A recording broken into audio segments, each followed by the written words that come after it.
నెల్లూరు నగరంలోని స్థానిక press club లో జరిగిన విలేకరుల సమావేశంలో రజక సంఘాల రాష్ట్ర మహిళా అధ్యక్షురాలు దుర్గంపాటి పద్మజ మాట్లాడుతూ గత 5 సంవత్సరాలు జగన్మోహన్ రెడ్డి పాలనలో రజకులపై దాడులు ఆకృత్యాలు నిరంతరం సాగుతున్నాయని కార్పొరేషన్ ఏర్పాటు చేశారు గాని నిధులు ఇవ్వకుండా మోసం చేశారని నెల్లూరు నగరంలో అసంపూర్తిగా ఉన్న దోబీ ఘాట్లను పూర్తి చేయలేదని వీటి మీద బహిరంగ చర్చకు సిద్ధమని సవాల్ విసిరారు। ఈ కార్యక్రమంలో లతా మునిరాజమ్మ కృష్ణమ్మ మస్తానమ్మ తదితరులు పాల్గొన్నారు। పట్నంలో 14-16 సంవత్సరాల రజక బాలికల పైన హత్యా ప్రయత్నాలు వారు ఆత్మహత్య చేసుకొని చనిపోయే విధంగా అక్కడ వైసీపీ స్థానిక నాయకులు చేసిన అరాచకాలను చూసాం। వారిని గట్టిగా శిక్ష వేసి వారికి శిక్ష వేయాల్సిన జగన్మోహన్ రెడ్డి ప్రభుత్వం ఆ రజక బాలికల ఒక మరణానికి సాక్ష్యాలు లేకుండా వైసీపీ నాయకులకి అండగా నిలిచిన పరిస్థితిని మేము జగన్మోహన్ రెడ్డి ప్రభుత్వంలో జగన్మోహన్ రెడ్డి ప్రభుత్వంలో మేము చూసాం। జగన్మోహన్ రెడ్డి ప్రభుత్వంలో స్థానిక నాయకుల్ని పొలం గట్ల కాడ నిలదీసి అడిగినందుకు బురదలో కుక్కి ట్రాక్టర్తో చంపించిన ఘటనని మేము గుంటూరు పరిసర ప్రాంతాల్లో చూసాం। స్థానిక నాయకుల్ని మాకు న్యాయం చేయండి, మా పరిస్థితులకి మీరు అండగా ఉండండి అని అన్నందుకు రజక మహిళల మీద దాడులు కూడా జరగడం చూసాం।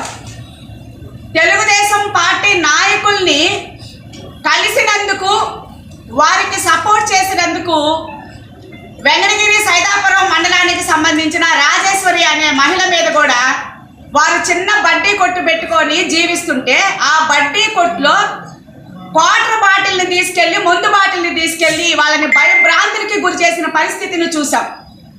అలాగే కాళహస్తిలో మున్రాజమ్మ అనే మహిళ లోకేష్ బాబు గారిని కలిసినందుకు అక్కడ ఉన్న స్థానిక ఎమ్మెల్యే ఆమె మీద కక్ష కట్టి దాడి చేపించి ఆమె మీద SC/ST అట్రాసిటీ కేసు పెట్టడం కూడా చూసాం। మేము ఒకటే అడుగుతున్నాం, జగన్మోహన్ రెడ్డికి ఓట్లు వేసిన దానికి మాకు ఇదే సరైన గుణపాఠం చెప్పటం। ఈరోజు జగన్మోహన్ రెడ్డి రజక కమ్యూనిటీకి ఎటువంటి అభివృద్ధిని ఇచ్చాడు? 56 కార్పొరేషన్లు పెట్టాను, 56 కార్పొరేషన్లో మీకు అభివృద్ధి ఉంటుంది అన్నాడు। మరి 56 కార్పొరేషన్లలో నిధులు విడుదల చేశాడా అని మేము అడుగుతున్నాం। రజక కార్పొరేషన్ని ఇచ్చారు, మరి రజక కార్పొరేషన్ ఇస్తే దానికి సంబంధించిన చైర్మన్లకి డైరెక్టర్లకి ఎక్కడన్నా ఒక ఆఫీస్ ఉందా? వాళ్ళకి కూర్చోటానికి కుర్చీలు ఉన్నాయా? మాలాంటి వాళ్ళు రజక కుల అభివృద్ధి కోసం మా చైర్మన్లను డైరెక్టర్లను కలవటానికి వెళ్తే వాళ్ళ ఆచూకీ లేదు ఈరోజు। మరి ఇలాంటి దుర్మార్గమైన జగన్మోహన్ రెడ్డి ప్రభుత్వంలో రజక కమ్యూనిటీకి ఎటువంటి అభివృద్ధిని కల్పించాడో ఓపెన్ ఛాలెంజ్కి వచ్చే వాళ్ళు ఎవరైనా ఉంటే మా రజక మహిళలు సిద్ధంగా ఉన్నాం మాట్లాడటానికి అని మేము తెలియజేసుకుంటున్నాం। గత ప్రభుత్వంలో చంద్రబాబు నాయుడు గారు రజక కుల వృత్తిదారులకు అభివృద్ధి చేయడానికి ఆదరణ పనిముట్ల రూపంలో మాకెన్నో ఆధునిక పనిముట్లను ఇవ్వడం జరిగింది।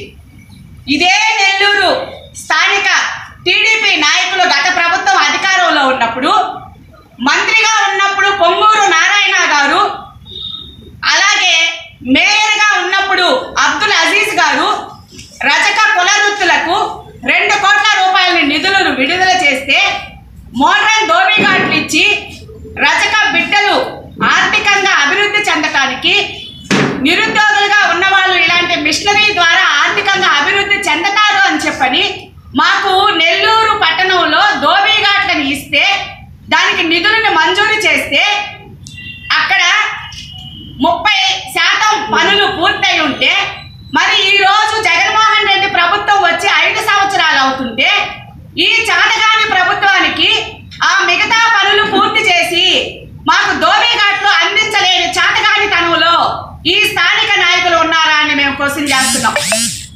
2 సంవత్సరాల క్రితం బీసీ కార్పొరేషన్ ఈడీ గారి దగ్గరికి వెళ్ళి సార్ మాకు దోబీ ఘాట్లు పూర్తి చేసి ఇవ్వండి అని అంటే వాళ్ళు మా మీద సానుకూలంగా స్పందించి బీసీ కార్పొరేషన్ ఈడీ గారు వచ్చి చూసి దాని మీద మళ్ళీ 20 లక్షలు మంజూరు చేసి కట్టిస్తామంటే 50వ డివిజన్లో ఉండే వైసీపీ కార్పొరేటరు జయా గారు అక్కడికి తగుదరమ్మా అంటూ వచ్చి మా మంత్రి గారు పంపించారు, మా మినిస్టర్ గారు పంపించారు, మీకు అభివృద్ధి చేస్తారు అని చెప్పనే అక్కడికి వచ్చి అడ్డం పడ్డారు. మరి అక్కడికి వచ్చి అడ్డం పడి కూడా ఇప్పుడు 2 సంవత్సరాలు అవుతుంది. మరి సిటీ ఎమ్మెల్యే అనిల్ కుమార్ యాదవ్ గారు మరి ఇలాంటి పనులు చేయడానికి ఆయన నాయకత్వంలో చేతకాలేదా అని అడుగుతున్నాం. ఇక్కడ కుల వృత్తుల్ని అభివృద్ధి చేయలేని ఈ నాయకులు తగుదరప్ప అంటూ వేరే ప్రాంతాలకు వెళ్తే ఎటువంటి అభివృద్ధి ఉంటుందో మీరే ఆలోచించాలని చెప్పని కూడా మేము రజక మహిళలుగా మేము క్వశ్చన్ చేస్తున్నాం. ఇలాంటి దుర్మార్గమైన ప్రభుత్వంలో